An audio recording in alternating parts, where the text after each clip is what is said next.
Bourbon. Belts. Blockbusters. You are listening to the Triple B Podcast.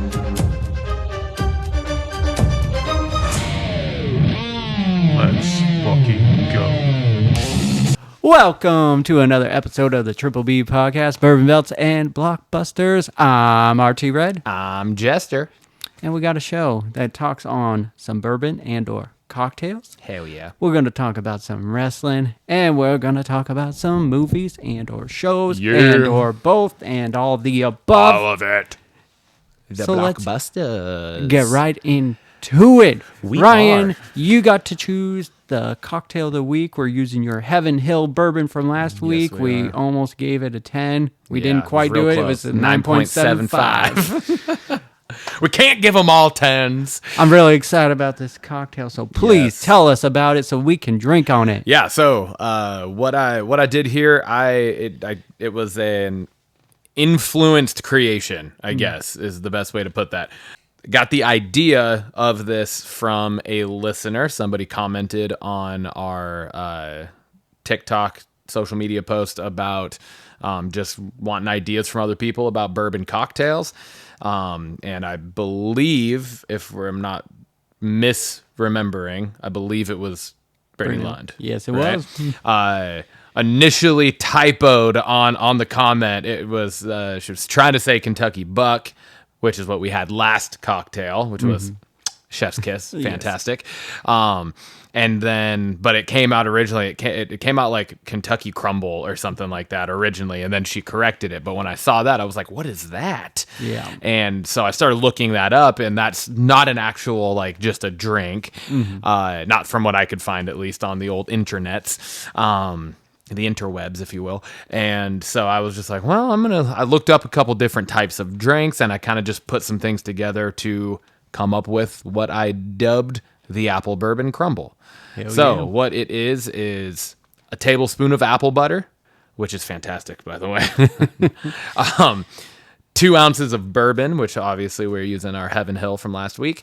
We had 2 ounces of apple cider, and then 2 dashes of black walnut bitters and 2 dashes of orange bitters. Put that all into a shaker, shook it up, especially to make sure the apple butter was nice and incorporated, and then strained it over ice. And a lot of things I was seeing with ideas like this was to use just club soda to top it off.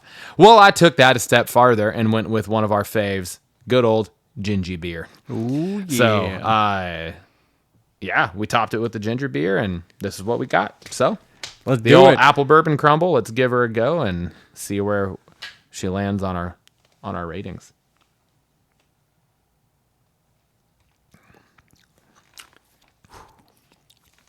It's so That good. is fall in a glass. Yeah. That's like the perfect cocktail for fall, Yeah. For especially like being a cold iced cocktail. Yeah. For fall. I That's just really good. imagine really sitting on the couch, fire going, watching some football on a Sunday. Oh, yeah. Sipping on this. Yep.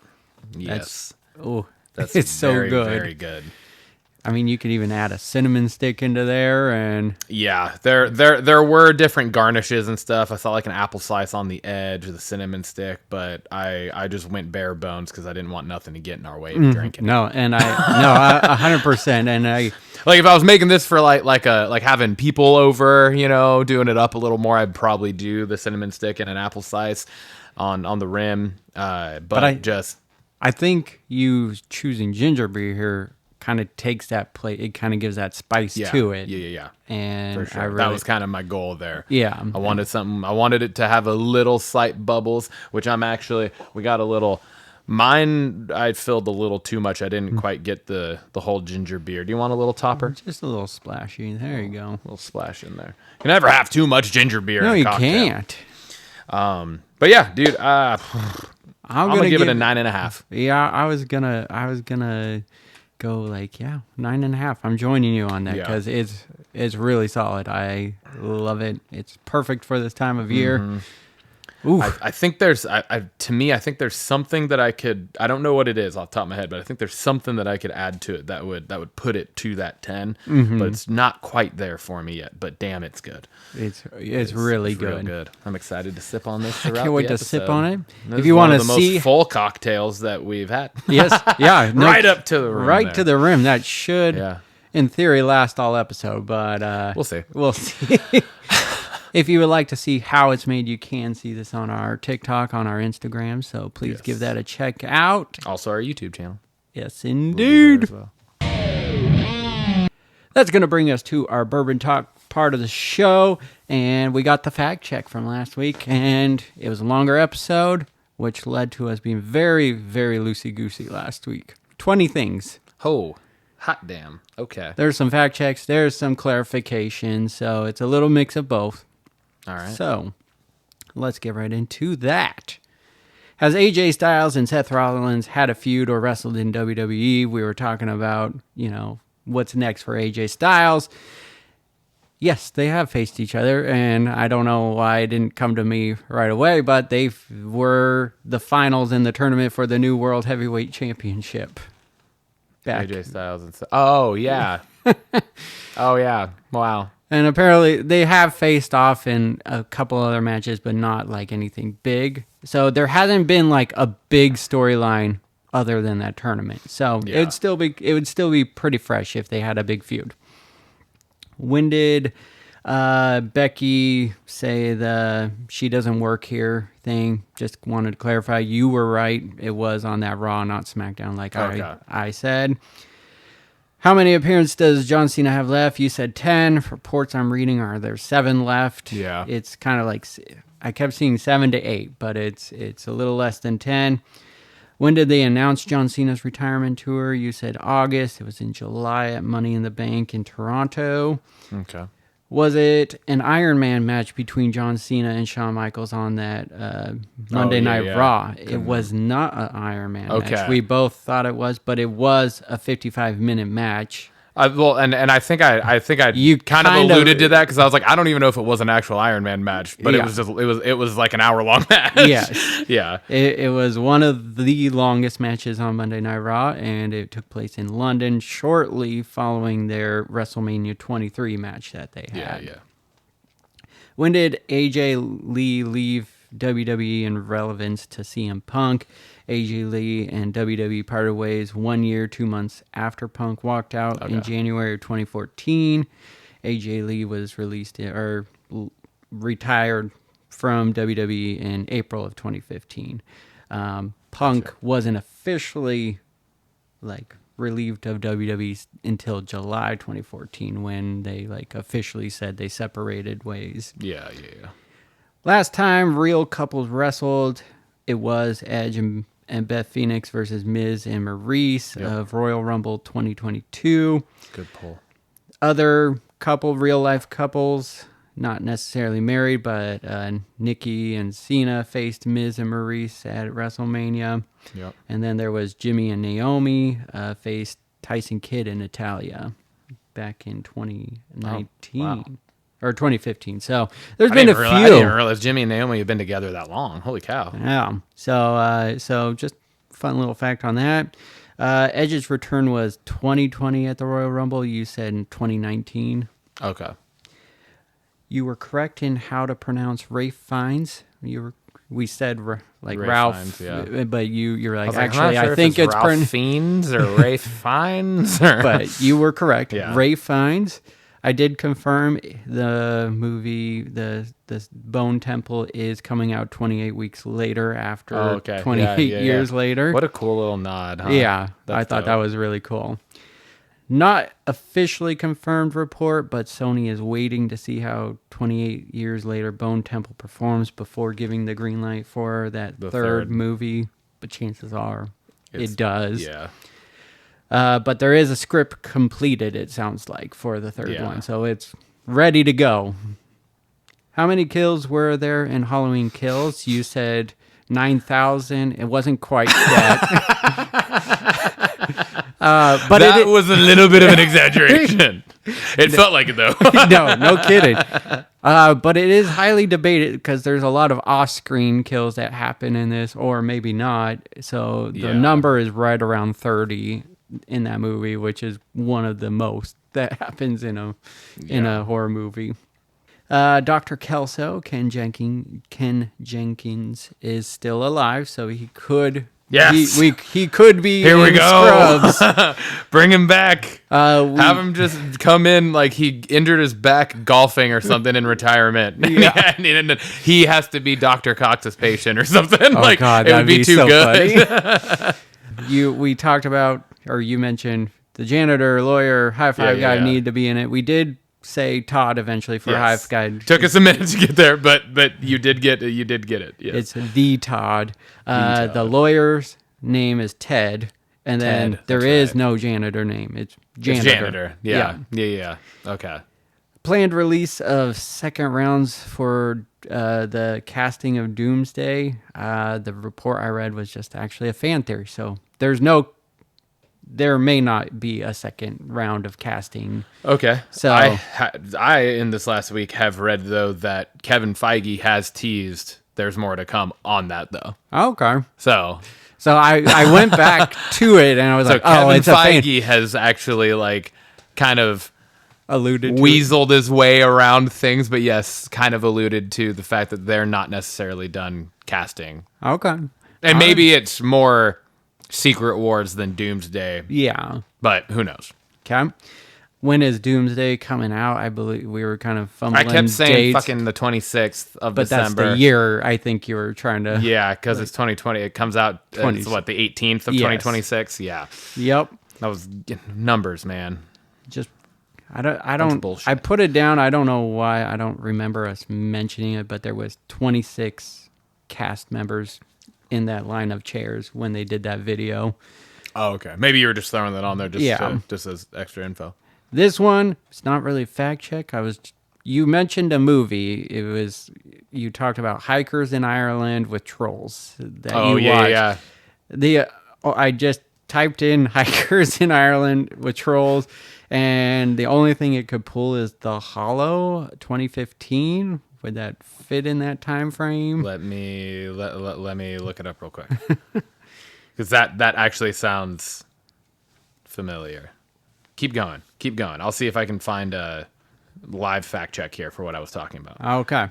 And then my last fact check, and it's more just giving a little more info because I didn't have all the details about it, but it was in regards to your Blockbusters question last week, having a book turned into a movie, and I brought up Final Girls Support Group, and it's the characters kind of from the movie, but the movies are based on their story. So they do mention, like, they don't name drop Ghostface, but they definitely allude to it, and they're the actual real life victims to those movies. Like, those movies are based on them. So it's a really cool idea. And then they are getting someone's trying to kill them off as well in this book.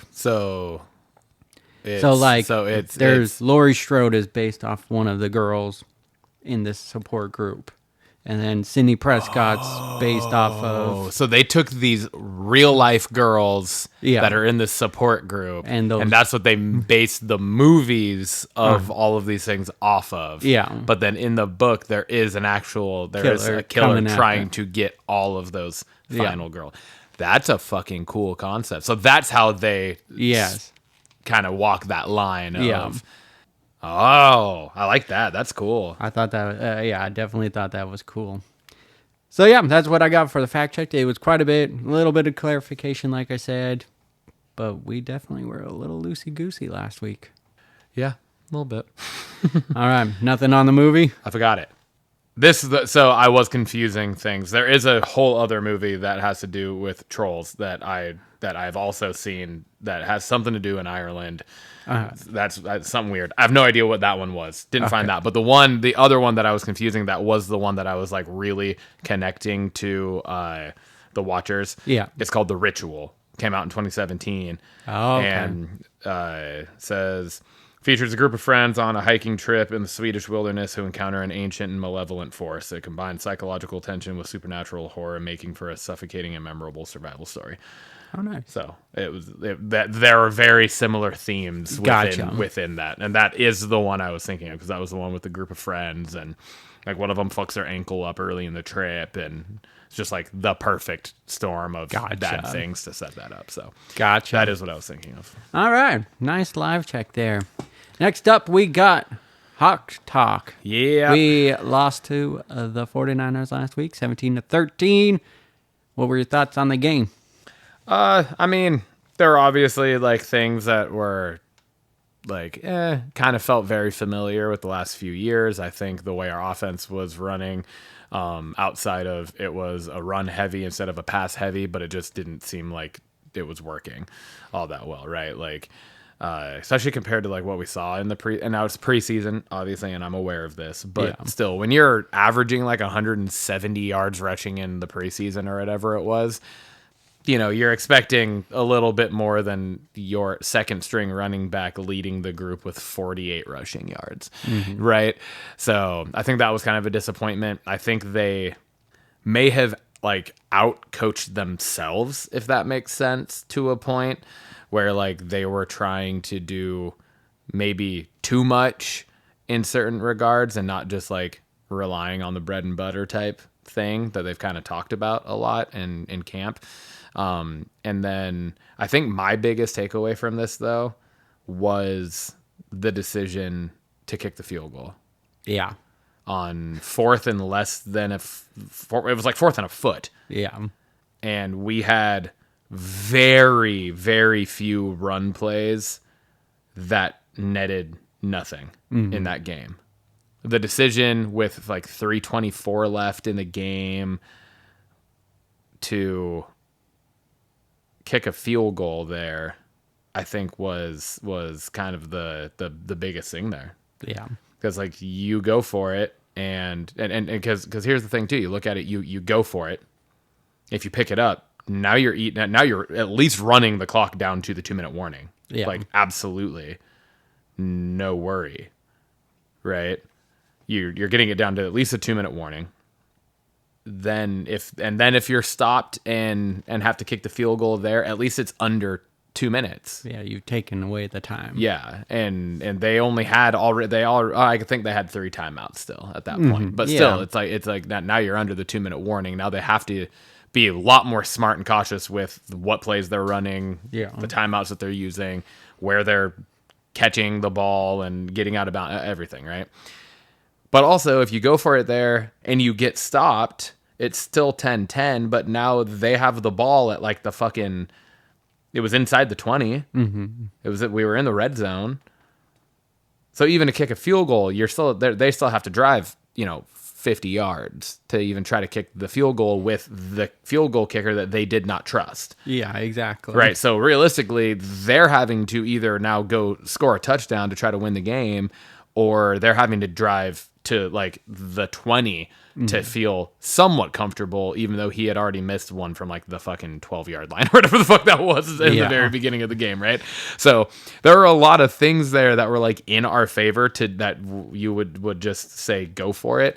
And I think Greg Olson, in the one of the announcers for the game, was like, I think this could come back to bite them, and it did. Yeah, like 100%. You played it safe by taking the points, but that wasn't even the safe play in that situation. So yeah, I think that was kind of my biggest takeaway. It was just like, that was, I think, a poor coaching decision to kick the field goal there with that much time left, and then put yourself in a tough situation. And then, I mean, how the game ended, a lot of people are giving Darnold shit about it, but it was like, he was trying to make a play, and his offensive tackle got pushed straight into his back as he's drawing back to throw the ball. The ball hit him in the back, and it came out of his hand. Like, there's nothing you can expect your quarterback. I read another analyst talking about it. You got to grip the ball harder.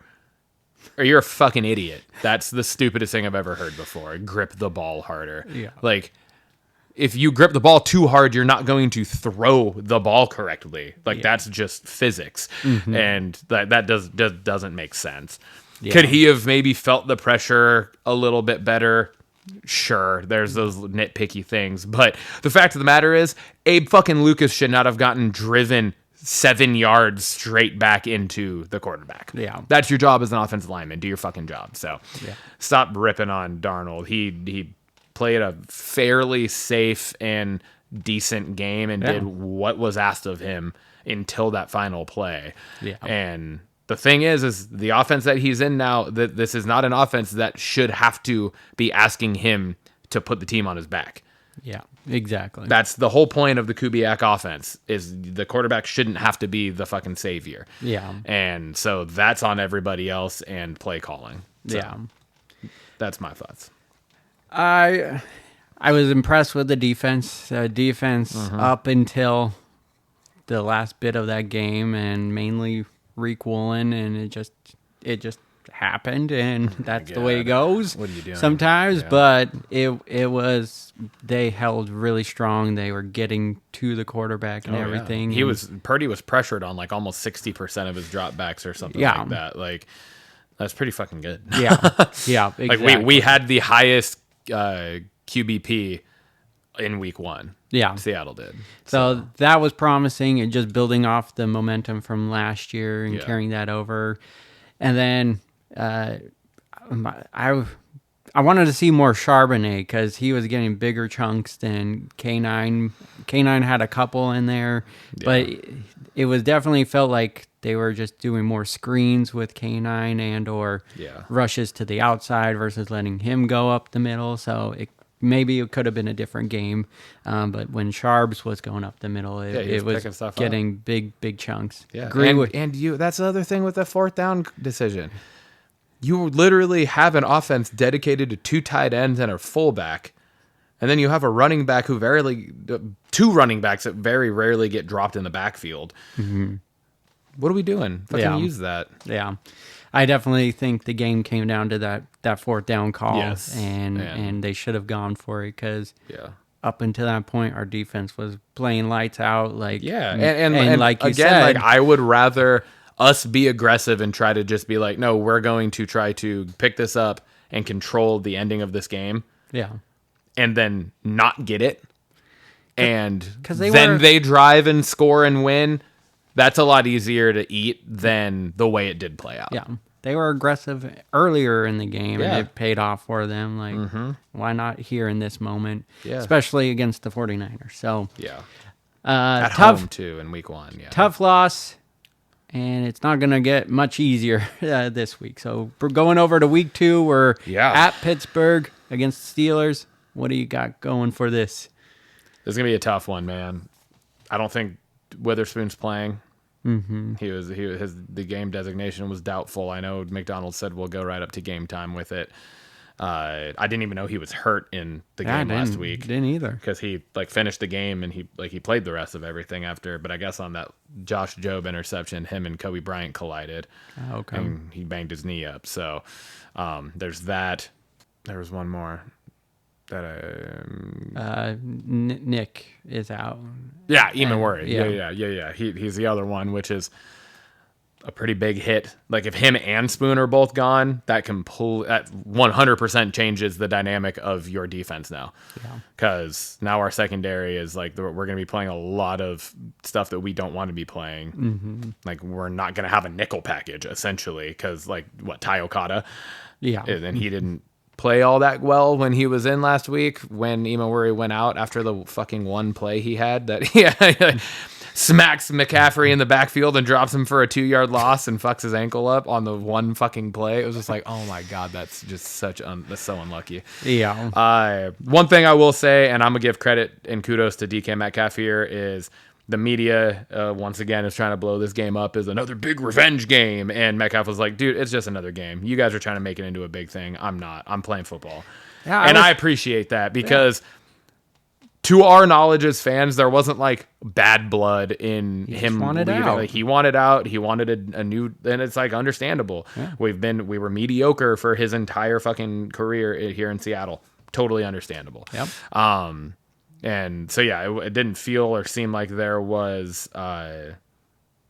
weird bad blood or anything that would cause like, oh, DK wants to fuck the Seahawks up or anything. So I thought that was cool on his part, because he is also one of those personalities that you could totally see leaning into this as well.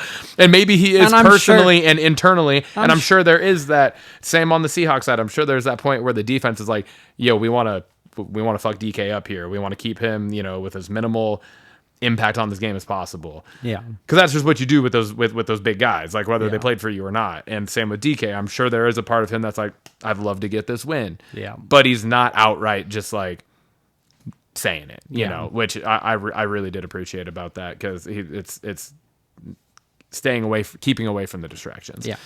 I think this is going to be a tough game, especially with two of our defensive pieces out. However, the Jets ran for like 170 yards on the Steelers defense last week. And if we're running up to the par of what we can and should, I think we could outduel that. So I think, we could potentially put 200 plus yards on the ground on the Steelers. We just have to keep Aaron Rodgers in check. Yes. That's the thing. If we can pressure Aaron Rodgers the way we did Purdy last week, I think we win this game.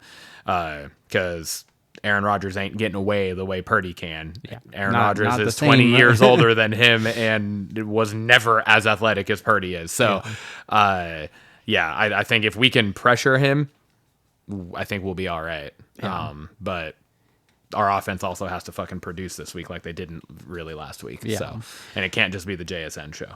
Yes, exactly. You got to get Cup involved. You got to get, hopefully Bobo's back this week and get Bobo involved. Derek Young, maybe even tight ends. Our tight ends were like barely even, like Barner didn't have a fucking target last week, which is insane. Yeah, in Kubiak's offense, why are our tight ends not being...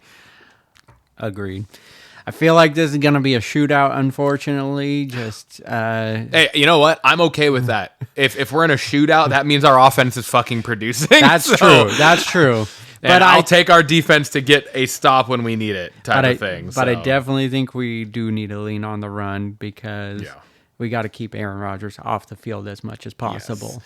Yes. It's a lot of this is going to come down to clock management. Mm-hmm. So agreed. And hopefully better decisions. But I think I'm gonna say we're gonna win this one. We're gonna win it.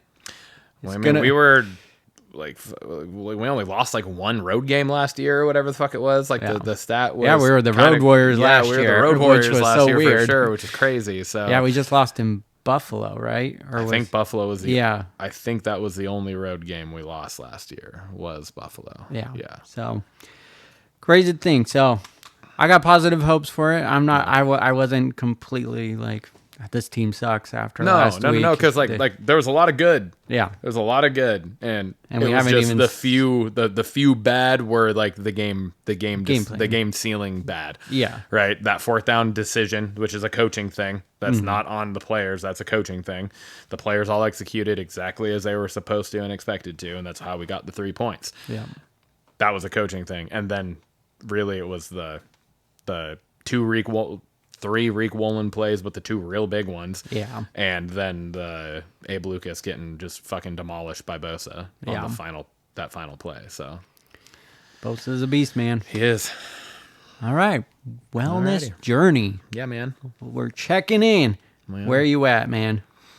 Doing pretty good. Worked out 5 times, I think, both weeks. Yeah. Got him in, been running at least 2 days a week, if not 3. Been lifting 2, if not 3 days. Whichever one I don't do 3, I usually make up with the other one, type of thing. All around, bodies felt good until the end of this week.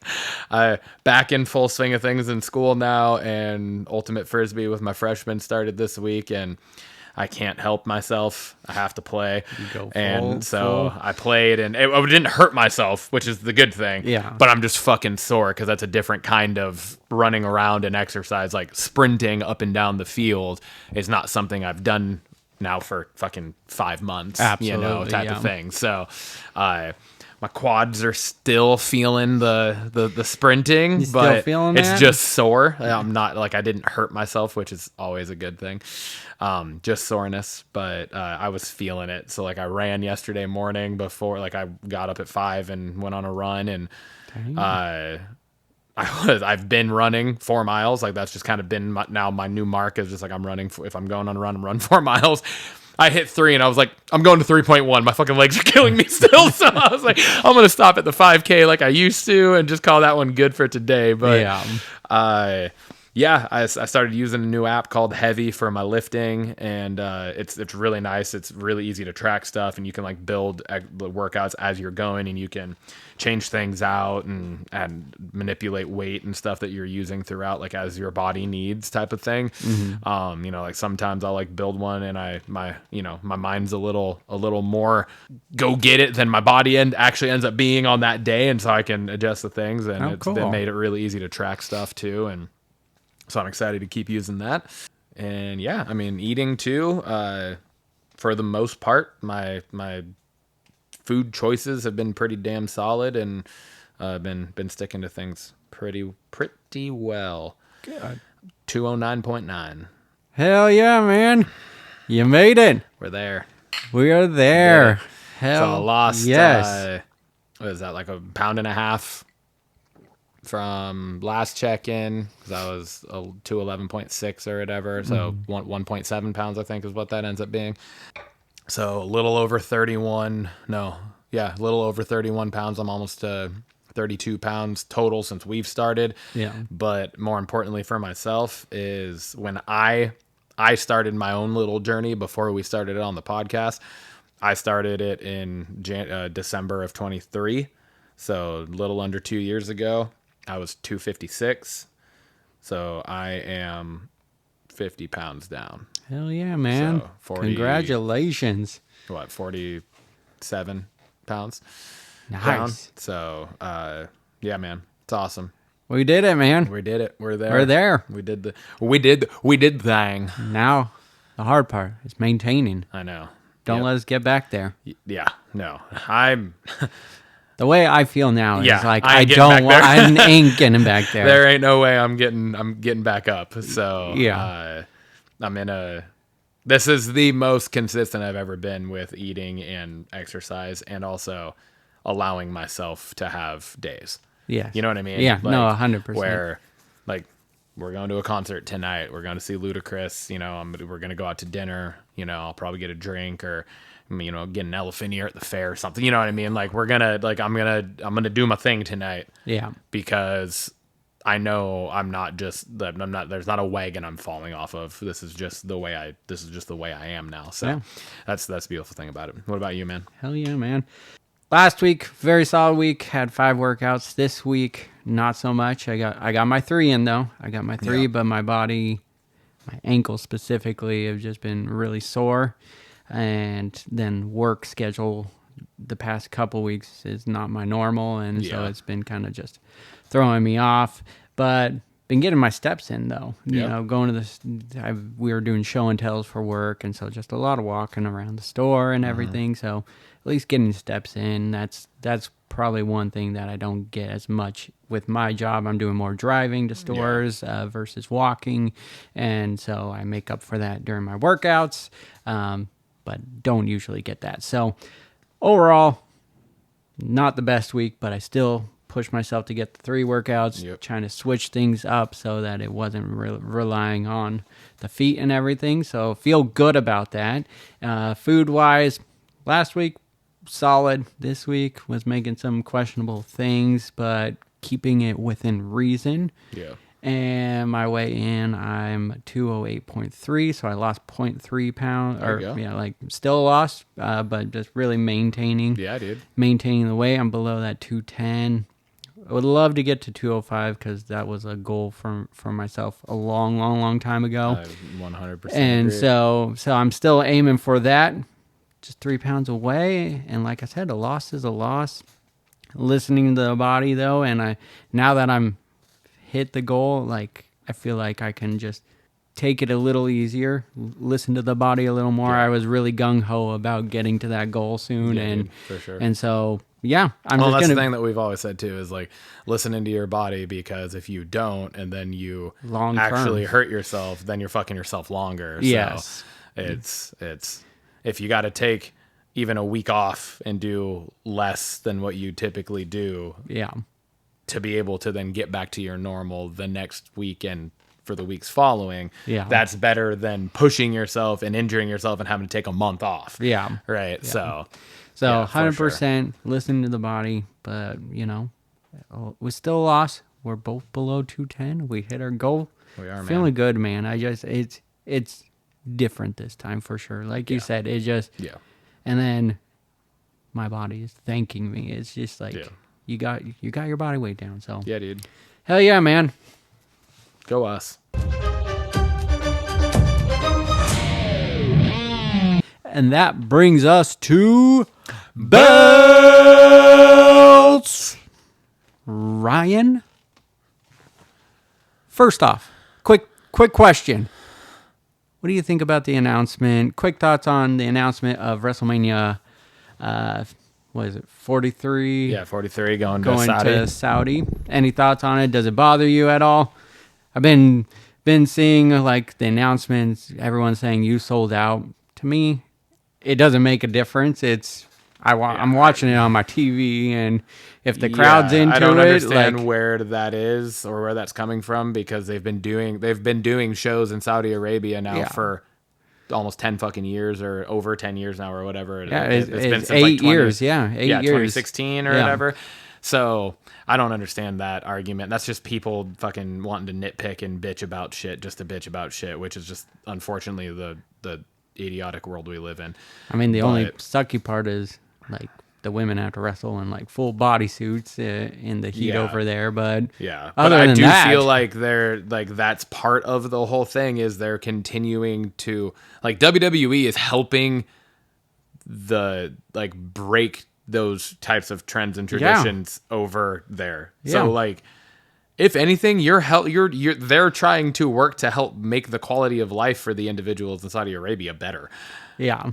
So I don't know. I don't get it, but I don't give a flying fuck where they host the goddamn shows. Yeah. I'm not going regardless. Yeah. I'm watching it on my TV at home. So it doesn't matter to me where they're going. The crowd is fire usually better than the US half the time. They're fans just the same as everyone here. Yeah. Like, whatever. I guess my only complaint, just based off previous PLEs over there, is they lean heavy on like old legends. Like, yes. And if they try to do that for WrestleMania, they're gonna. They're gonna. It's gonna be like Stone Cold versus The Rock at WrestleMania 43. I might be okay with that. I'm good with that too. But I'm talking about Undertaker. I've seen a lot of stuff already about like they're gonna be like trying Ric to pull Flair. out all the stops, and like they're going to spend a lot of money to get some of these big names back, which is. Yeah. No, I totally partly get it. The idea of where my belts question came from today, but so anyways. All right. Anywho's, Ryan, what do you want to talk about? Yeah, dog. Talk about Raw. Got a few things. First off, why are you using interference to finalize the outcome of the Rusev versus Penta match? It's completely unnecessary. The New Day doesn't need to fucking get involved here. All that did was make Rusev look weak. It made Rusev look bad after he just beat Sheamus in that fucking match, and that didn't make any sense to me. Like, you don't need interference to make Rusev beating Penta make sense. Yeah. Rusev beating Penta makes fucking sense. Rusev is supposed to be this fucking Bulgarian monster. Let him be a fucking Bulgarian monster that doesn't need the random interference that he didn't even ask for, helping him win the match. I don't know. I didn't like that. I thought that was stupid. I don't know about I agree with you. I was just like, all right, like I know the New Day feud is not done with Penta, but at the same time, it's just like we don't need it right there. And yeah, I mean. And you're 100% right, and I didn't even think about that, but Rusev just got a huge win over Sheamus in a brutal match, and then this is the way he wins. So Yeah, it just didn't make sense. agreed. Another fantastic Bailey video package.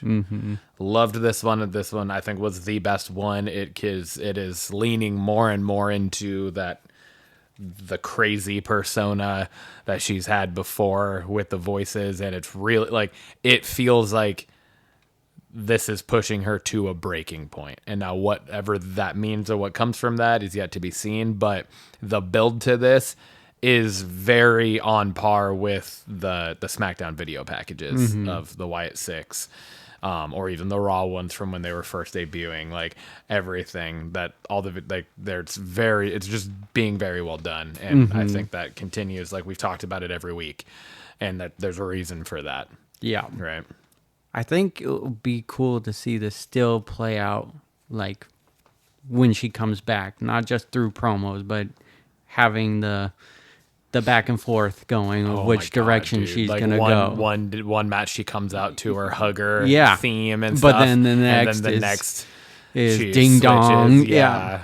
That would be fucking dope. I think that would be so cool. But I agree. This like promo, have her come back with almost like a split personality persona. Yes, type exactly. thing, and you just don't know what one you're gonna get, and then like in the back, people are just like, "What the fuck?" type of thing. Like that would be really cool. I think that would be That'd so be really cool.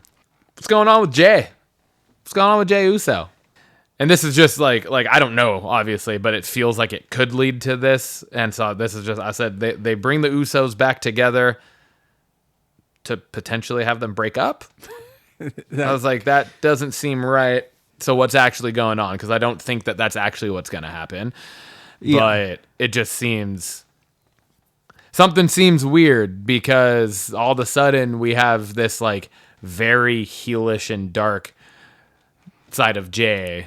It's kind of out of nowhere. It's kind of out of nowhere. And like, I don't hate that. Yeah. But I don't necessarily agree with like the timing of it, because there was no build to this. There was no, it just all of a sudden he just like snaps. And, and it's just, it doesn't feel like there's much of a push.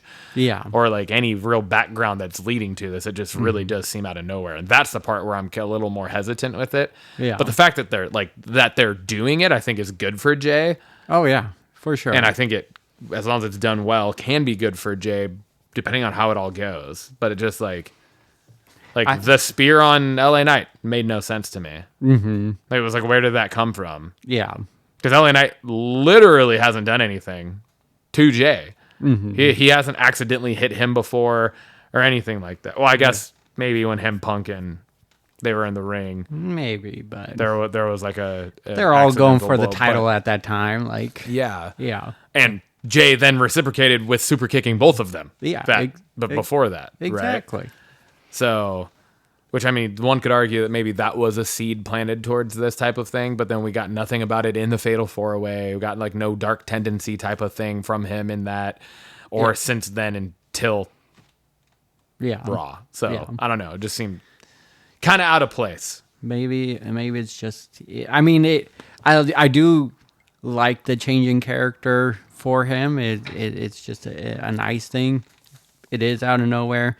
But it seems like he's more focused on the title now more than ever, which is a great thing. But then what an awkward fucking time then to bring the Usos back together. True. That's, you know what I mean? Yeah, like, very true. Okay, so now we're going to have a Mellow Don't Miz situation with the Usos on Raw now. Like, at least the Mellow Don't Miz one, there's been a lot of build to this, and it makes 100% sense. Like, this doesn't right now. So it just feels weird. Curious to see how they play out, because they're wrestling at WrestlePalooza. What's going to happen from there? So it got us intrigued, right? So true.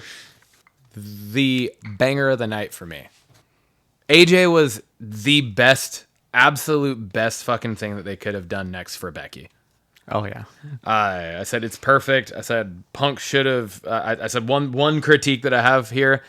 I think Punk should have ripped the World Heavyweight title off of Becky's shoulder as he walked past, while AJ still had the IC, and they shouldn't have just given it back the way they did. I think that should have happened. He should have hit the GTS on Seth, knocked Seth out of the ring. Becky picks Seth up, and they're retreating with Punk and AJ then both holding their titles going into WrestlePalooza. Yeah. That's what I think should have happened. I think it would have just continued to build this even better.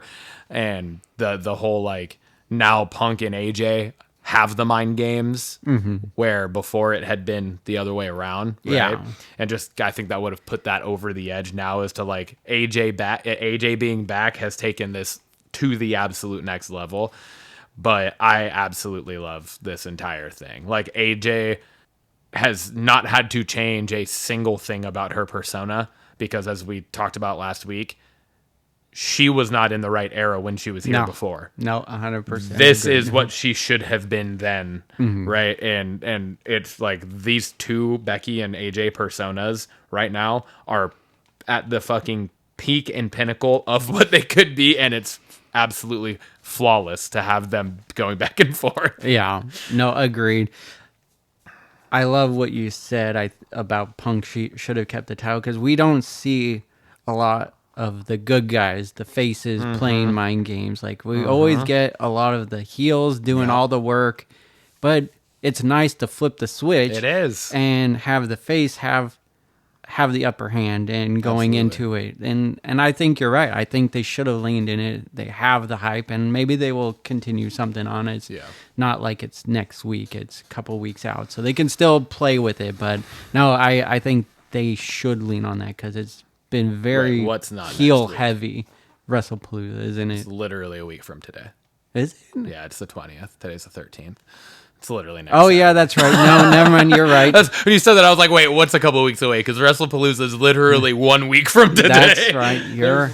There's one more episode of Raw for them to build anything towards it. So that's what I was saying. Was I think, like, if that would have happened, and then they had this Raw to where, like, the whole episode's like a who done it, not who done it obviously, but like that type of vibe from Seth and Becky, like trying to find their titles and like seeking the vision in these situations, and you know what I mean, like having that whole thing, and like AJ and Punk just like evading them the entire fucking show and just playing games and having like a little goose chase. Like, that would have been fucking dope. They wouldn't have had to do anything in the ring, but had no action going into WrestlePalooza.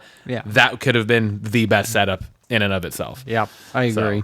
AJ Lee hasn't missed a step. Like, it was such a good promo, and just kept the same personality, played with the crowd a lot, and the crowd was eating it up. It was I loved cheer for therapy. cheer for therapy. That's fucking awesome. It's because that's a different world we're living in now too than when she was here before. Like, even in 2016, it would not have been as open to literally just for her to say in the ring, like, cheer for therapy. You know, like, that was still, even back then, was still so much more of a taboo topic than it is now.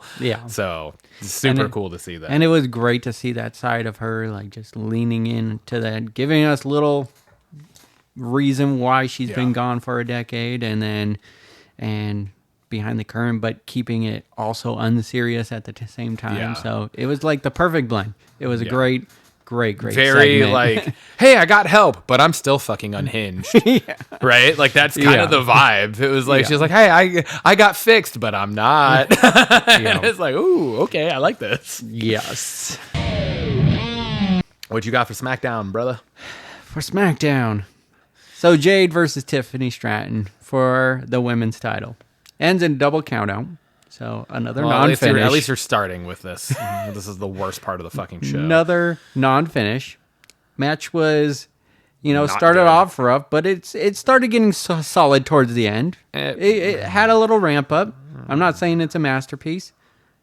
Nia comes out and attacks. Ruins everything. As usual. Every time she's ruins on the it all. screen. But really, everything. my point about this, and my question to you is, has there ever been a title run so bad for someone who is so good and so deserving of it? Tiffany Stratton's run as women's champion. And it started good, too. Yeah. That's the thing. And they have just absolutely ruined it. It's with the constant Nia and Jade angle. Yeah. So I'm sorry. She's defended it 8 times, 3 times against Nia. Yeah. Almost half of the times against Nia. And twice now against Jade. We got Trish, Charlotte, and Bayley. That's her defenses, and the Trish one wasn't even that big of a build. Nothing really into it. It was the only one of these matches that is legit had a build was the Charlotte one, and it was one of the worst fucking builds. Yep. Like, that's the crazy thing, is it was when absolutely nobody wanted to see Charlotte on her screen in the World Heavyweight Championship picture. And it's the same thing with Nia Jax. Like, how is she still in this fucking Tiffany Stratton fucking angle? Yeah. It makes no sense. I'm going to get on a soapbox here for a moment. Jade Cargill is not good in the ring. She's not improving at all. She's not improving. She isn't good. Like, she wasn't good when she got here. She wasn't good when she left AEW. She might have been AEW standards good, but I'm sorry, AEW's standards of in-ring wrestling is not that good. It's not. There are certain individuals who there's almost nobody in AEW that has been born and raised in AEW that would stand a chance in WWE. Name some. That were born in, that were like actually got their start in AEW. Yeah. You name some. Darby Allin, MJF. Okay, I stand corrected. They're just, but they didn't get their start in AEW though, right? I mean, they wrestled indies, but that's what all these. Seth Rollins wrestled in the indies. CM Punk wrestled in the indies. There's not a lot of homegrown WWE anymore. No. But I mean, Seth, sure, indies, but also when he was in Ring of Honor, he was in a bunch of those promotions. True. Okay. So maybe I misspoke in that regard. But Jade, when she was in AEW, let me rephrase this. When Jade was in AEW, she was like the pinnacle of women's wrestling in AEW. I think she was. They tried to hold her up to that pedestal, and it didn't pay off. But yeah, I'll say that. And there's a reason it didn't pay off. Because she's not good. I agree with you. I'm not arguing that point. And it's just, I don't understand why is it only fucking Jade and Nia? Why are they the only two fucking people that creative can come up with as a fucking adversary for Tiffany? There are so many good, actually talented people who can fucking move in the ring and not botch every other goddamn move they do. Almost every other thing Jade did last night was a fuck up or almost fucked up. Yeah. There was nothing that she did that was just like, oh, that was actually like legit. Mm-hmm. She was losing her balance fucking left and right. She's fucking whiffing on so many goddamn things. Like, it's just mind-blowing. And you know it's not Tiffany, because Tiffany has shown time and time again that she is fucking phenomenal in the ring. Yeah. But she can only do as much as her fucking counterpart in the ring is helping her do. Yeah. Right? Now add Nia to the mix. Yeah. Like, now we're going to end up with a fucking triple threat match. It's fucking garbage. It is absolute fucking garbage. They are ruining. The only thing to answer your fucking question, Bayley's fucking last world title run was, and it was similar, just as garbage. Yep. Which is crazy. Yeah, there's a common theme there, isn't there? Nia is fucking trash. Which is crazy because the title Tiffany and Bayley held is the WWE. Like, it's not the world heavy. Like, they usually treat that one with more prestige. You know what I mean? Yeah. So it's weird, and I feel bad for Tiff because she is so good. Was excited for her title win, and it's just kind of been meh. Yeah. Brock and Truth opens the show. I love when these two are in the ring. Truth just always throws Brock off, but also didn't like it because it takes Brock out of. He's been trying to be a big monster since returning, and then he was very unserious during this whole thing, and you could credit it to Truth and then him ripping his pants, but I don't think he should have leaned into the ripping of his pants and everything in that segment. I don't think you had a choice though. That's the thing, is like there is no way to play off ripping your pants and still be a badass. That's kind of the thing, right? So I think that might have actually been the best part of that segment, was the fact that I didn't hate it. He recognized it because like he knew it happened immediately, and he got up and was like instantly tried to cover it, and then I think he quickly was like, my fucking pants are ripped, and then it just kind of leaned into it, and like that part I actually appreciate more. I hated this entire fucking angle.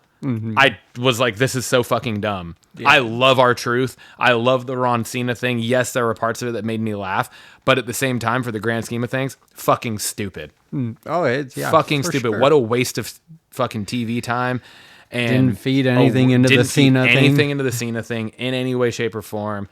Just another fucking garbage use of TV time to keep from eating away one of Cena's fucking final appearance, which doesn't make any sense because he's on the fucking road. Yeah. So the whole like numbering of the last appearances doesn't make sense. He should just be there. If anything, it shouldn't have been like, oh, I'm going to be physically here at these dates. It should have been like, I'm doing this amount of matches. Yeah. But you could still fucking be there in person. That doesn't make any sense. Or just do a via satellite. Yeah, something. Like, and then I don't know. I was just like, oh my God. What I don't like is filler. Cena last week says, this is my last appearance on SmackDown. Why is Brock going to SmackDown the following week after he was in the building, F5'd him? Yeah. And then he's trying to find Cena through Ron. Yeah. On SmackDown. Yeah. So, all right. Doesn't make any sense. Randy versus Drew. This was the main event. Drew wins. What I don't like about this match is why the ref got in the way of the punt. Yeah. If it's an illegal move, then DQ him. I don't know if it is or not. I would never heard that it was an illegal move. I think Javon Evans just did it on NXT. Nothing happened of that. It's no different than Seth Rollins doing the stomp. Curb stomp. Exactly. If anything, the stomp is more devastating of a move. So why is the ref getting involved? I did not like that. But Drew winning, I'm good for because that makes sense. I knew Drew was going to win, and I knew Cody was going to come out, and it would set this all up. Yeah. So again, I didn't like this either. Yeah. Because there was no awe about it. There was no shock. It was, okay, he's going to win. He's going to try to beat up Orton, and then Cody's going to come out, and that's going to set up the week-long fucking build to WrestlePalooza because we haven't seen Cody in a month. He did. And he didn't even have the fucking title! But he didn't mention it this for the first time. He said, the champ is back. Oh, yeah. Oh. He fucking plagiarized Cena. Yep, pretty much. I don't know. Yeah, I mean... Do you have anything good in your notes, Tim? Maybe. It's hard. It's hard. There wasn't a lot. There wasn't a lot of good on SmackDown This last is night. literally the talking points. There was other than that, there's a promo and one match that I'm not even going to mention. So it didn't end up being a match. So yeah. We don't need to go down that fucking rabbit hole again. This is like Drew was doing a lot of heavy lifting for this Cody feud. Just for him to come back a week before. Like, I don't think it should be for Palooza. I get they're trying to make it an all-star show for the first time on ESPN, but... Well, and it's not even just because it's the first time on ESPN. It's because it's going head-to-head against AEW. Yeah. That's the main reason why they're building it as this, they're packing it because it's the first on ESPN, rah. No, it's because it's against AEW. You're just not acknowledging that. Yeah. So, that's my thoughts on that. Final talking point. I hope it's the promo in the back that I'm thinking it is, and I hope you caught what I caught. Sami. Okay, it's at least the promo in the back. It's Sami Zayn and his open challenge for the U.S. title. I'm so thankful he's doing this. Yes, because that match with Rey Fenix. Is that the segment in the back though between him and Rey? Is that the one you're talking about?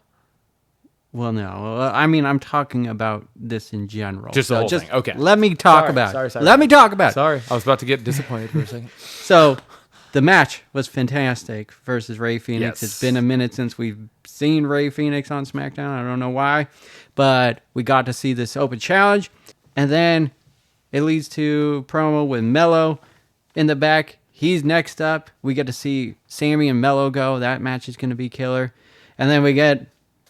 what looked like someone lurking in the background. Was That's what I was talking Nakamura? about. Or who did... I couldn't tell. I couldn't make out who it was. I was trying to figure out, was that Uncle Howdy?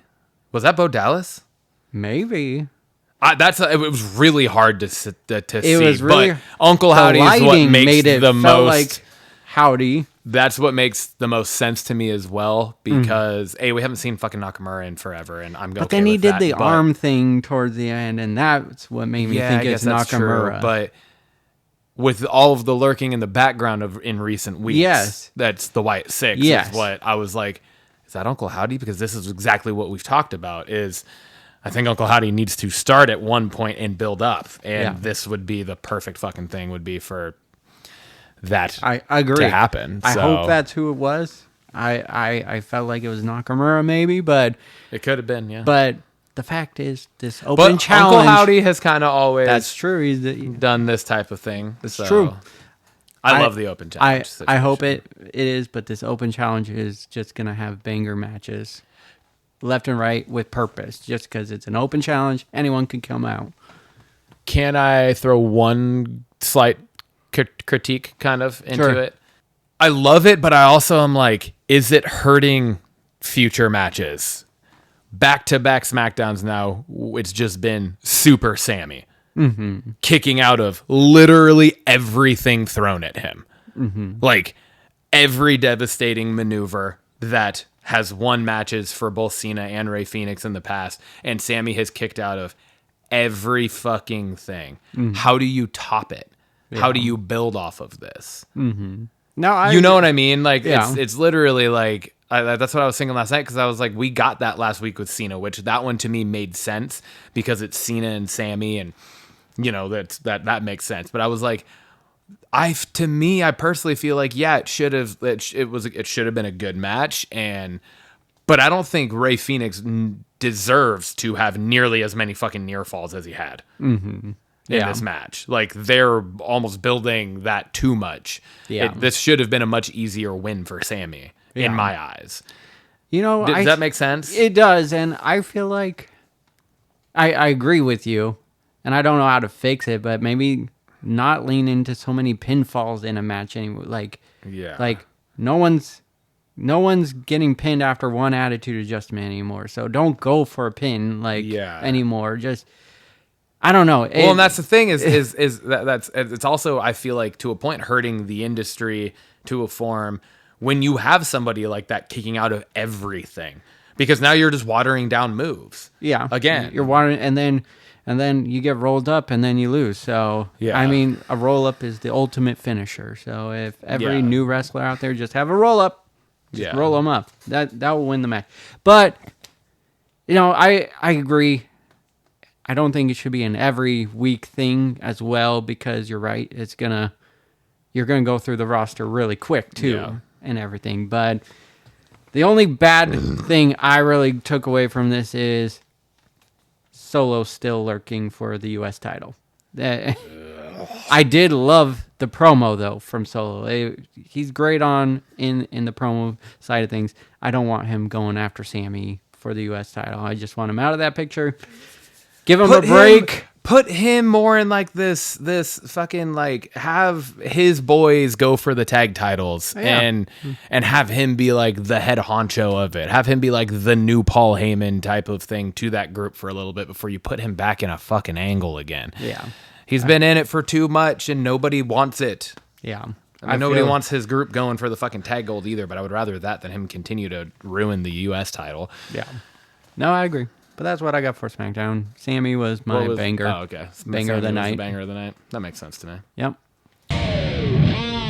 Alrighty, that's bringing us over to our belts question of the week this week, and I posed this.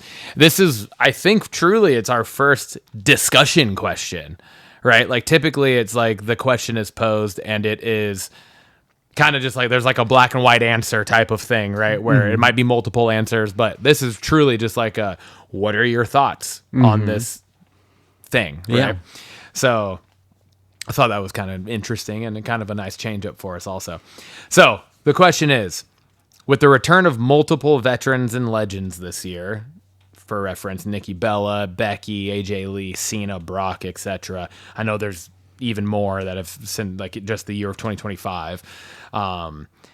What are your thoughts on the impact of these returns in regards to how it can affect the current stars and the up-and-coming superstars? So we have obviously like newer within the last couple of year faces that are like have kind of been being propped up as the future of the company, and you also have some more recent NXT call-ups to the main roster that have, to a point, all in some form taken a back seat for some of these other angles that they're now pushing with some of these returns. So just what are your thoughts on the impact? Is it good for the business, bad for the business, good for these stars, bad for them? What are your thoughts and takeaways?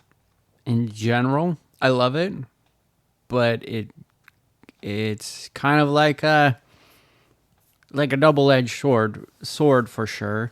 So like you get AJ Lee coming back. Does it hamper someone else that's up and coming? Yes, but it puts her into an era where she kind of belongs and gets to shine a little brighter. But you look at Nikki Bella coming, she's going against some of these up-and-comers, and she's taking losses. Yes, she went against Becky Lynch, but she's also going against some of the younger talent and letting them get wins over her.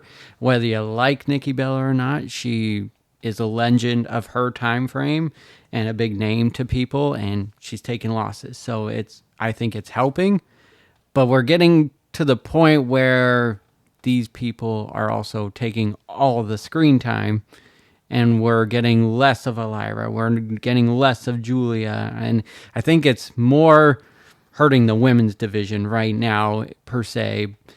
Cena's is like a one-off. We're getting Brock back because he's going against Cena, and this is Cena's time. He gets to call his shots, and I'm okay with that and everything. But you're building a lot of these NXT people up, and we've complained about how we're not seeing a lot of new things going on, and we're just seeing Nia Jax. We're just seeing the same faces. It could hurt the business in the long run. This is just a short-term hoorah kind of thing, and we're not thinking too far in the future. Yeah. And then to even take that kind of a step further, you then have multiple of these big name people then also taking over screen time on NXT. Oh yeah. You have, but Stephanie Vaquer is probably the most understandable one because she just recently got called up, so she is the most recent, right? But then you have no screen time on Raw recently. Yeah, seriously. But then you have her, Rhea, and Tiffany Stratton kind of invade NXT. Yeah. This last week. This one, I'll give them a pass because it's called Homecoming. And that's fair. And it's a cool, but that type of thing has happened more often. You know what I mean? Like Nia went down to NXT as well. I hate her. I hate everything about it. You were excited because she wasn't on SmackDown, but then showed up on SmackDown anyway. So I know. She likes to just ruin my day. I think I put this on just because I was genuinely like curious, like what your thoughts were, and I don't really necessarily know if I have like an answer to it or not, because like you said, like I love that Becky's back, I love that AJ's back. The Cena run, outside of a couple months, has been great. The more recent part of it has been great. I could do without some of the others. Yeah. And I think that's probably just kind of in general, because, I know there is a large audience out there that absolutely fucking hates the fact that Brock Lesnar is back on WWE screen because of the whole lawsuit and all of the stuff that his name was kind of wrapped up in. Whether any of it's true or not, people are very against it. And so I'm sure there are people that feel the same way about, like, why are we giving so much TV time to John Cena? Yeah. I'm sure there are people that feel that way. And, the Becky Hogan thing, right? Like, there's already been a large fucking call for that, and she's just leaned into it, which has been phenomenal. Yeah. So all it's of it. Not so just her saying it. No, Sports Illustrated says it too. There's been, there's definitely give and take. There's side A and side B to everything. And that's why I was just, I don't know. I just wanted to kind of have the conversation about it. I definitely can see where, like, I mean, we haven't seen American Made now, and that's not necessarily because of these specific individuals, but it is just because TV time is being taken by other people. Yeah. Right. Which is whatever. Like, that's always going to happen. But like for a while there, American Made was a staple on our screen. Yeah. And now I 100% believe that American Made being on the TV screen without Chad Gable is almost pointless, because the other three are not, they can't hold their own in a segment or in a promo or anything. I don't think. Like, Ivy Nile is very bleh. Yeah. She's great in the ring, Yeah. but very blah on the mic when she's talking. And then who's the big Creed? Brutus. Yeah. He's fucking hilarious. Yeah. I think that dude is comedic gold. Yeah. But I don't know if that's what you always want or need either, you know? And Julius is like just kind of there. Yeah. Right? He honestly, he reminds me a lot of like Jack Swagger. All right. Like, just kind of he's like this fucking specimen that should just be fantastic and is also just kind of there. Yeah. You know? So I don't know. I think there's obviously the positives to it, but then that's for nostalgia's sake and whatnot. But there's also those points where, like, we're not seeing enough of Julia, but at the same time, the last couple of weeks when we have seen a lot of Julia, it's just fucking bad. But it's just so short because of TV time. But it has to be short because look at the reaction that she is getting when she's out there. There's not one, dude.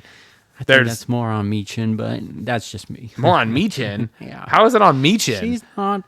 Nobody is cheering for this segment in any way, shape, or form. No. Nobody's cheering for Julia when she comes out, and I think she's a bad most girl. of that is Kiana James.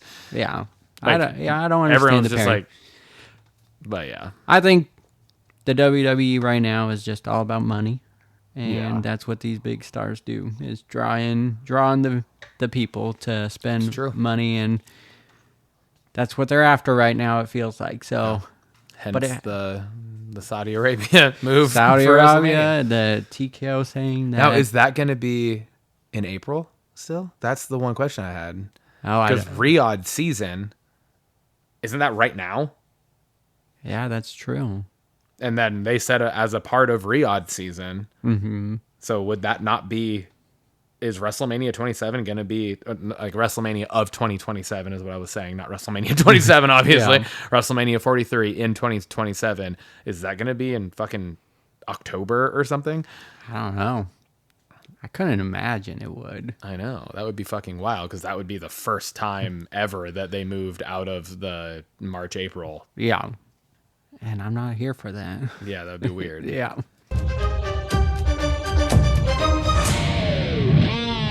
That brings us to Blockbusters.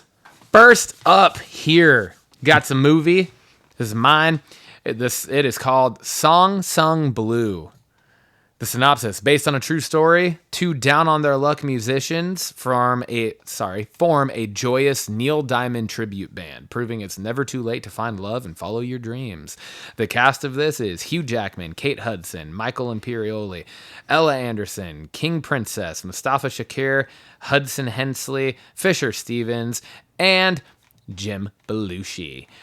The release date will be on Christmas Day of this year, 12/25/25, and it will be out in the cinema. The cinemas. What'd you think of this? Looks like a great movie. It looks fantastic. I was just I wanted the cast of Saving Silverman to be in this. No. How fucking funny would that have been?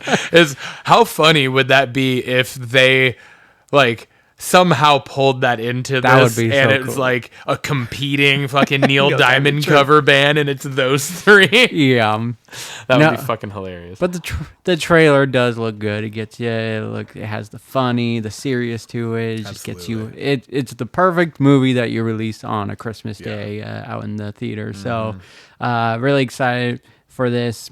Love Neil Diamond music, and Hugh Jackman can sing. Love Hugh Jackman in any form of musical. He is so good. Kate Hudson is phenomenal as well because she is also a singer. The combo I didn't know I needed, and it looks like they have a lot of fun on screen. So this one looks like a lot of fun. Yeah, I'm excited. Get you right in the feels in this, I bet. Yeah. The Rip. This was mine. Synopsis. Upon discovering millions in cash in a derelict stash house, trust among a team of Miami cops begins to fray. As outside forces learn about the size of the seizure, everything is called into question, including who they can rely on. Cast is Ben Affleck and Matt Damon, among others. Release date is January 16th of 2026, and this is going to be on Netflix. Sure Ta-da! Dude, What'd you think of this? It feels like The Town and Bad Boys had a baby. I taken the words right out of my mouth. I was watching. I was like, "Fuck!" And it looks like this looks so fucking intense, and I don't know. Like I'm so fucking excited for this. This looks so good.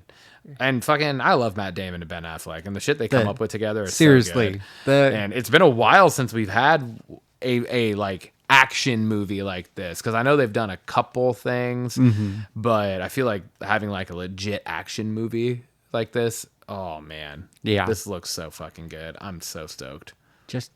Both of them can act their faces off, and it's just, this looks, they're built so for this good. kind of thing too. And I was just like, man, it totally gives me some Town vibes, and love that movie.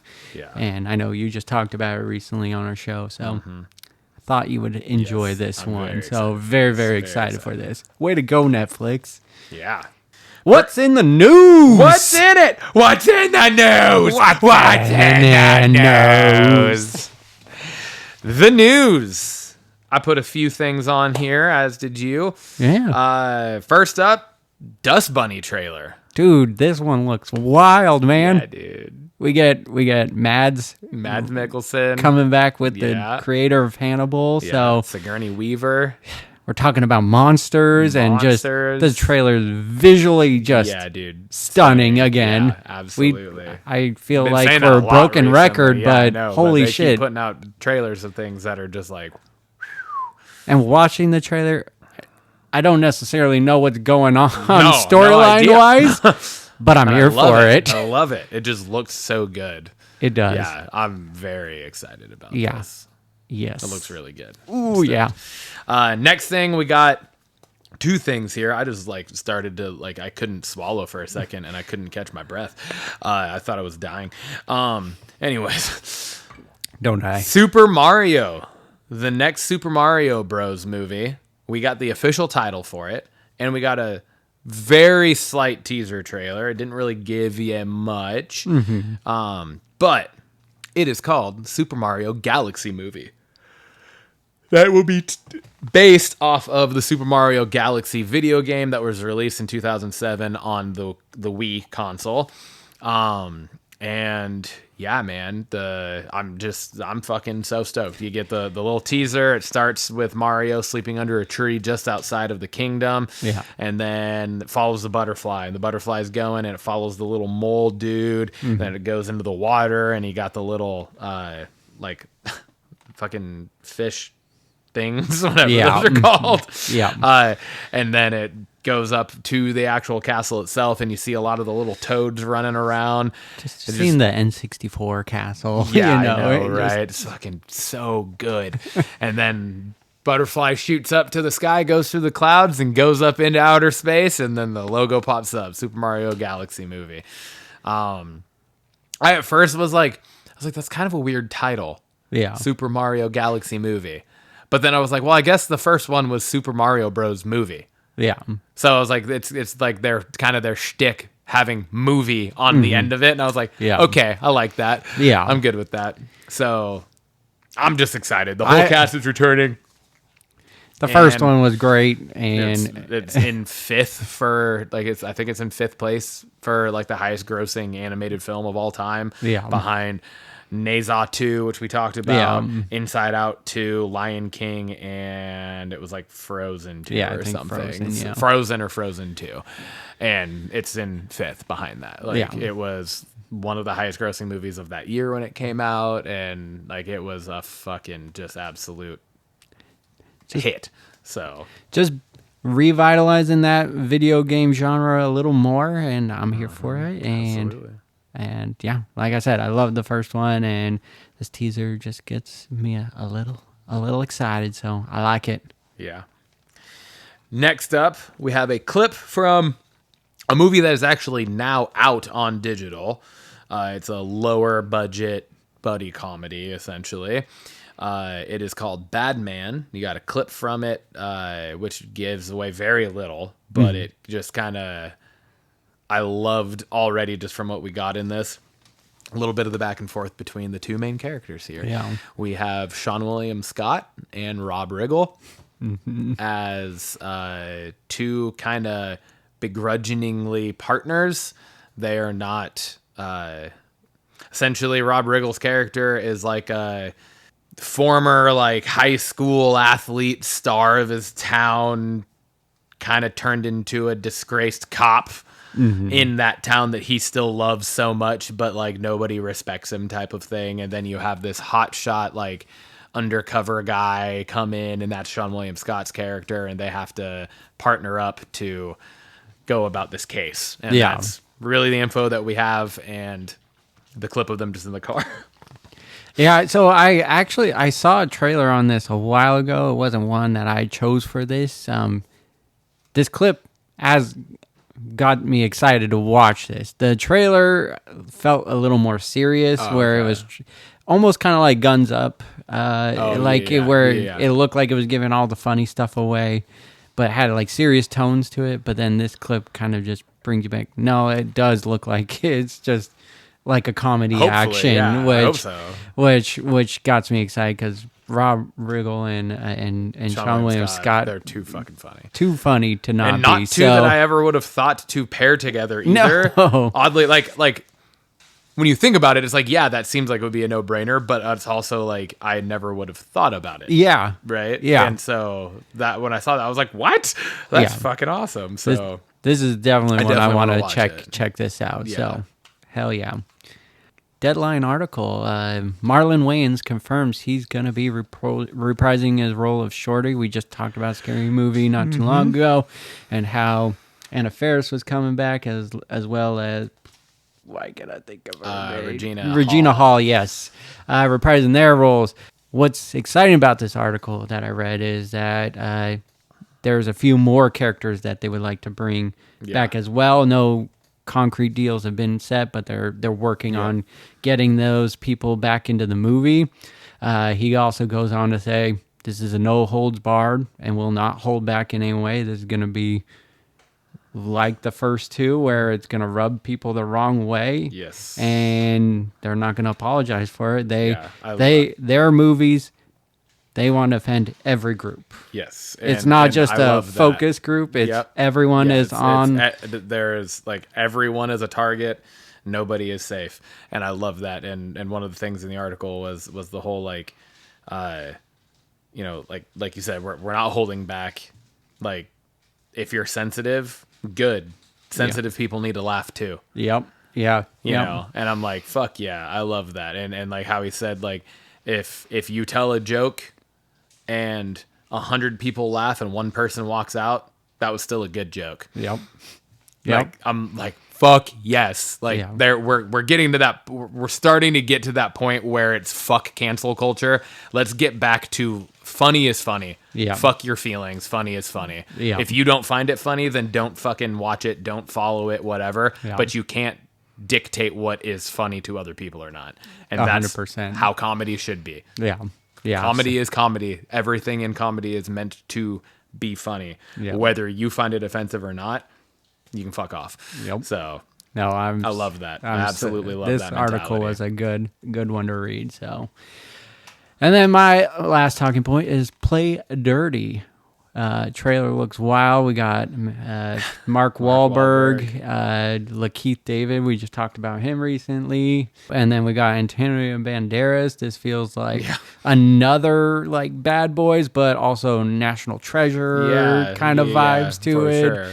The Nice Guys. It is produced also by kind of like Uncharted, yeah, oddly enough, with Mark Wahlberg too. Yep. Like, it just has that kind of feel. I like these like action adventure, but also comedy kind of thing. And we have why am I forgetting his name? Monk.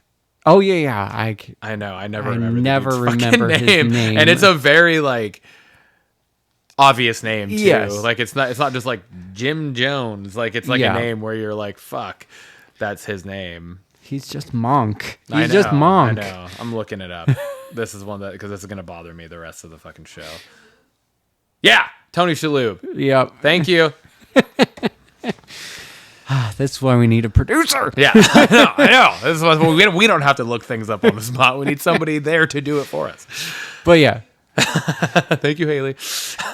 Movie looks fun. It looks like a fun one. It and looks great. That's going to be on Prime. And, this looks more so like the Bad Boys vibe. Yes. Right? Like this actually looks more like there's going to be those serious moments and tones, but there's going to be a lot of action comedy throughout this. Yes. Right? Yeah. And yeah, that's just like when he's trying to grab her earpiece. No. Oh, you're such a gentleman. And then he throws it at her as she walks away from him. Yeah, so I thought this was going to be a fun trailer. So it looks great. Small screen sampler. That's where we take a show that we have talked about, and all we have to do is watch an episode. And for this one, there was only one episode out at the time. Yeah. And the show we chose is Task. Easy. Has Mark Ruffalo. It's on HBO Max, and it just started airing last week. Yeah. What'd you think of the show? First off, when I turned it on, and I was like, an hour 13. It's like a mini movie. Damn. That's a long ass episode. Hopefully that's just because it's like the first episode type of thing. Hopefully that's the only reason why it's that long. Hopefully the rest of them are a little under an hour. Yeah, that would be nicer. That's going to make it a lot easier for me to watch. I liked it. I can't say that it was one that was like, oh, I was hooked out the gate, because I don't think there was a hook out the gate in this. No, not the for me. Entire episode, it was long. Mm-hmm. It was slower moving, but I did find myself like invested in it. Like I didn't find myself like, I wasn't bored. Yeah, long and slow. Right. It was longer. It was a slower moving thing, but I could feel that longness and that slower moving was setting up, if that makes sense. Mm-hmm. And so, like, I mean, even Lindsay, she was like totally doing her own thing. She was like painting this banner for a friend's kid's birthday party, and she's like working on that. And I kept noticing she would like periodically then just be like standing in the living room watching it. Yeah. And like one of the moments where it was like they were in the masks, like in like the kind of the climax of the episode, right?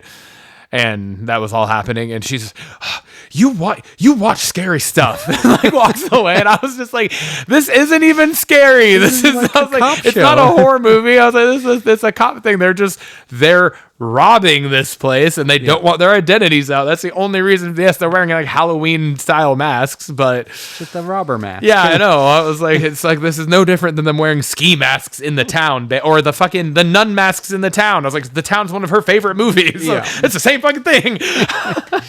But she's silly. But no, she, even after that though, she kept still like, she would hear something and she'd come and stand this in the living room with her paintbrush. She'd stand there until that scene was over, and then she'd go, but she wouldn't say anything to me. And then at the end, she's like, sorry, I always like inadvertently get invested in your shows. And I was like, why are you saying sorry? She's like, I don't know, because I always just like end up having to ask you questions, and I should have just sat down and watched it with you from the beginning. And I was like, I'm fine. I don't care. But, I don't know. I liked it. I'm gonna probably keep watching it and keep giving it a go and see how and if it keeps kind of picking up, because it felt like it was in that episode. It was a longer episode, but it was very Game of Thrones not like vibe or style or anything like No. that, but just like the way the very first episode of Game of Thrones went, Yeah. where it gave away a lot of something that was like you then didn't see again Yeah. for seasons. With like you saw one of the fucking daywalkers, or I forget exactly what they were called, but the fucking ice zombies, right? Like that was like the opening of the fucking show of Game of Thrones, and then you didn't see anything with that again until like fucking season 4 or whatever the fuck it was, and you're just like, whoa, right? Like that was a longer go, and you like really had to kind of just like get through it type of feeling. I feel like this is kind of a similar vibe, at least in that regard, where it was, it's one I feel like you got to give it its due time to really progress, but once you do it, I feel like it's going to pick up. So in a similar fashion, I was not ready to like it. The first part of it was just long and drawn out at first, and it was just moving along slow. I was like, all right, let's get to something. But then after watching the whole episode, because it definitely got better and better and better. Yes. It was just like, it felt like tension building going on. And what I liked about this first episode is you're getting a lot of character build up for like the good guys. This is more character build up for the robbers, of the show. For the guys that this task people are eventually going to be going after and everything. So I kind of liked how that was going, but like I said, it started off slow, but then I was really enjoying it. It did have me hooked. I wasn't bored, like you said. Yeah. And just how it just kept building. And then towards the end of the episode, I was like, well, now I want more.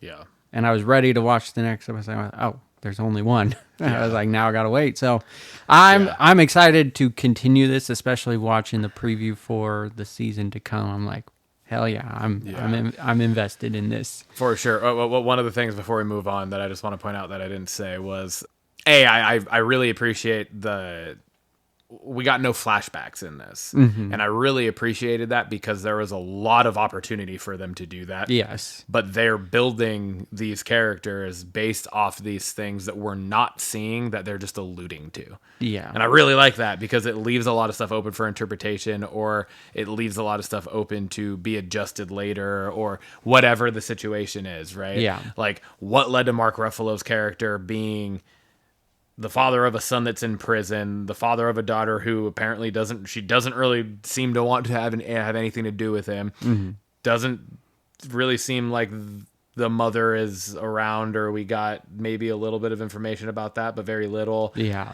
What led him to now become this like closet alcoholic type of thing, like functioning alcoholic essentially.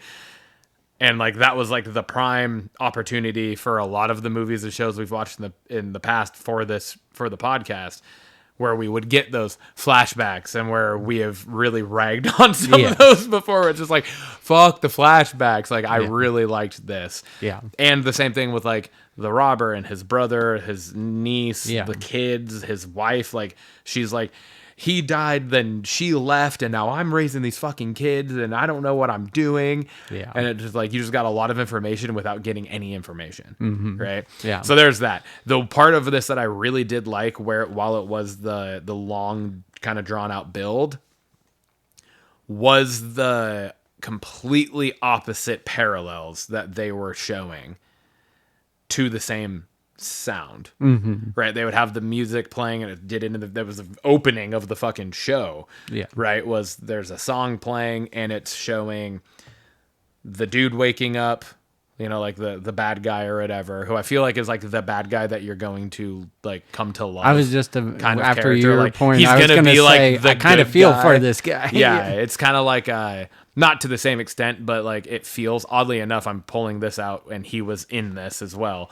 I don't remember the actor's name, but the main other guy in the show was the brother of Jason Bateman's wife's character in Ozarks. And I feel like he is kind of that same, like Jason Bateman is like the main character, the good guy, but he's also a bad guy in the show. Yeah. Where I feel like it's not to the same extent, obviously, as this. I get what you're saying. That idea, but you're like seeing him wake up, him getting ready, but you're seeing Mark Ruffalo wake up and him getting ready, and it's like this parallel thing. And then it also showed another thing very similar halfway through the episode where it was just like clips back and forth of them doing very similar things, but on completely different grounds. Yeah. Right. I really enjoyed that. I thought that was very well shot. And Yeah. The production of that was really well done. Agreed. And just like I said, the way the show ended, I was like, I need some more.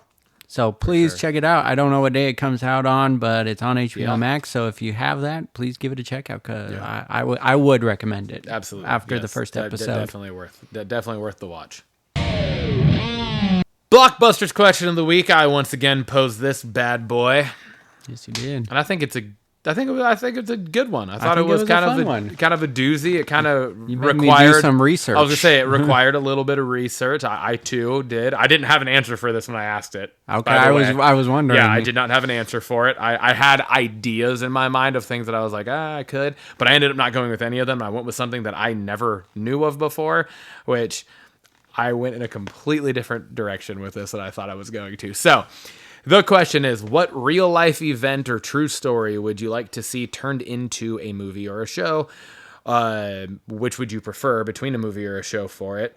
And then fully explain the event within reason, obviously. And briefly how you would expect the plot to go, obviously, with like Hollywood taking liberties with true stories, right? Like it's based on a true story, so it's pulling from like real events, but they obviously like add or take away things. I also did add in the interjection here of it can't be something that has already been turned into a full project like based purely on that. Okay. What'd you come up with? I might get yelled at if she's still out here. DB Cooper skyjacking. So the character's been in some shows. Without a paddle, it's already been done. Move on. Just kidding. I know it because I know where you're going with it. This was not. It's different. It's different. I agree. It is different because his character has been kind of brought up in things, but this is like really focused on DB Cooper and skyjacking the plane and taking the 200,000. So I would like to see it into a movie, like a heist movie. So the situation is DB Cooper hijacking was the only unsolved hijacking case in the history of commercial aviation, where a man using the alias Dan Cooper hijacked Northwest Orient Airlines Flight 305 on November 24th, 1971. He was demanding $200,000 and 4 parachutes. After releasing the passengers and receiving the ransom in Seattle, Cooper ordered the plane to fly to Mexico, but he parachuted out of the rear of the aircraft in midair with the money and vanished, becoming a legendary, unconfirmed mystery. The FBI officially suspended active investigation of this case in 2016. So, the movie angle I want to lean into is just a tense manhunt thriller told from the FBI agents and the passengers and from Cooper's point of view. And I think that would be an awesome movie. Yeah, I agree. You can make it a period piece, obviously. It's in the 70s and it's an unsolved mystery. It could not only be a period piece, but it could also be like a over multiple time. decades. Yes. Yeah. Right? Because like they suspended it in 2016. So you could have like kind of like it the could be Zodiac like a multi-part type. Kind of, right? Yeah. But it could be like a multi-part, like the first part is in the 70s and it actually happening. Then like there's part 2, almost kind of like a play where you have like certain parts to it. Yeah. That could be a very interesting. Or even was it Long Legs?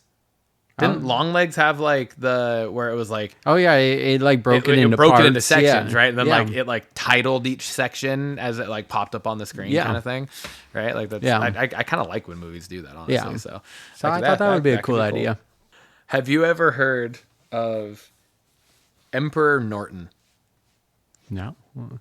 Didn't think so. Neither had I. Let me explain here. Yeah, give me the backstory. Emperor Norton is the first and only emperor of the United States. Oh. We had an emperor. Self-declared. Okay, let me give you a little history lesson here. Should have just kept listening. It says by 1859, so this is, mid 1800s, Norton had become completely discontented with what he considered the inadequacies of the legal and political structures in the U.S. In July of 1859, he issued a brief manifesto addressed to the citizens of the Union. It outlined in broadest terms the national crisis as Norton saw it and suggested the imperative for action to address this crisis at the most basic level. The manifesto ran as a paid ad in the San Francisco Daily Evening Bulletin. Okay, so before I move on, this is Emperor Norton. His name was Joshua Abraham Norton. He is from the United Kingdom, but over time, he made his way to taking up residence in San Francisco, California. Okay, so there's that. This is the ad that ran. I have to read this. Okay. It's not super long. It says, so this is what he actually wrote. It says, at the peremptory request and desire of a large majority of the citizens of the United States, of these United States, I, Joshua Norton, formerly of Algoa Bay, Cape of Good Hope, and now for the last 9 years and 10 months past of San Francisco, California, declare and proclaim myself Emperor of these United States. And in virtue of the authority thereby in me vested, do hereby order and direct the representatives of the different states of the Union to assemble in Musical Hall of this city on the first day of February next, then and there to make such alterations in the existing laws of the Union as many ameliorate the evils under which the country is laboring, and thereby cause confidence to exist both at home and abroad in our stability and integrity.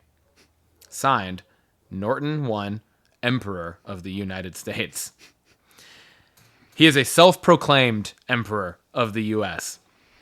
Here's the thing about it. Actual parts of San Francisco recognized him as emperor, and he dressed accordingly. While other people thought he was fucking psychotic. This is insane.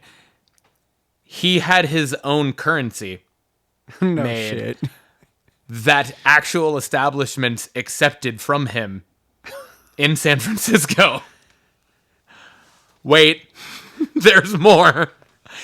He was once arrested and jailed and attempted to be put into essentially a psychiatric hold, right? The equivalent of that in the fucking 1800s.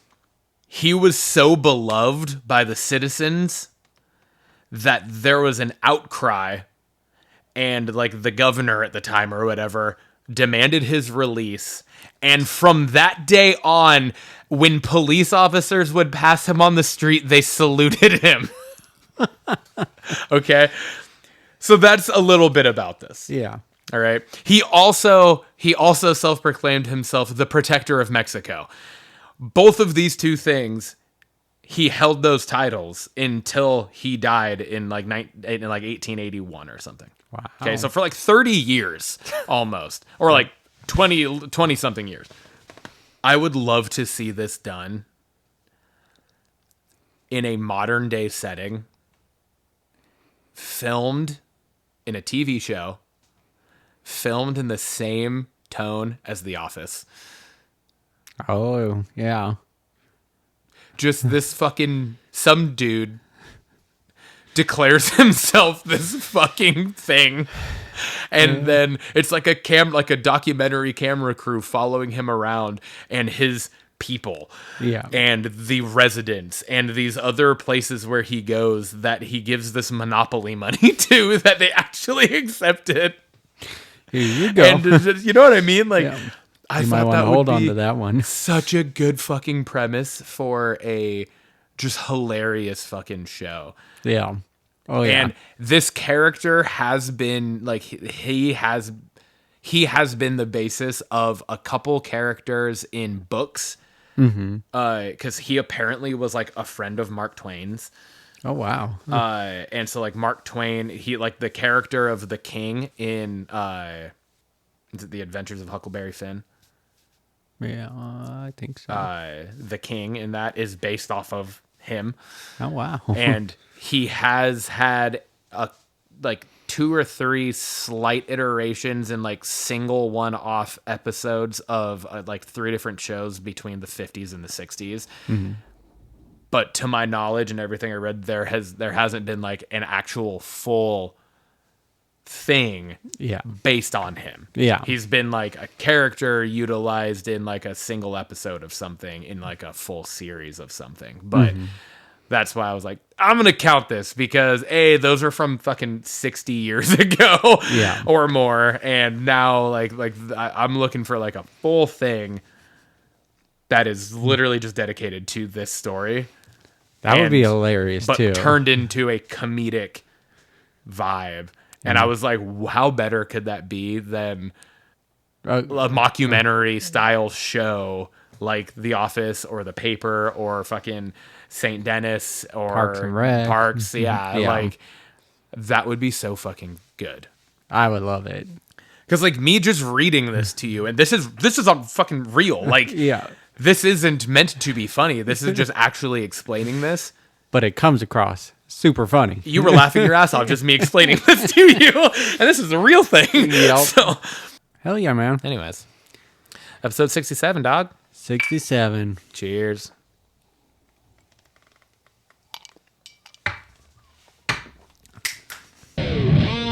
Let's fucking go.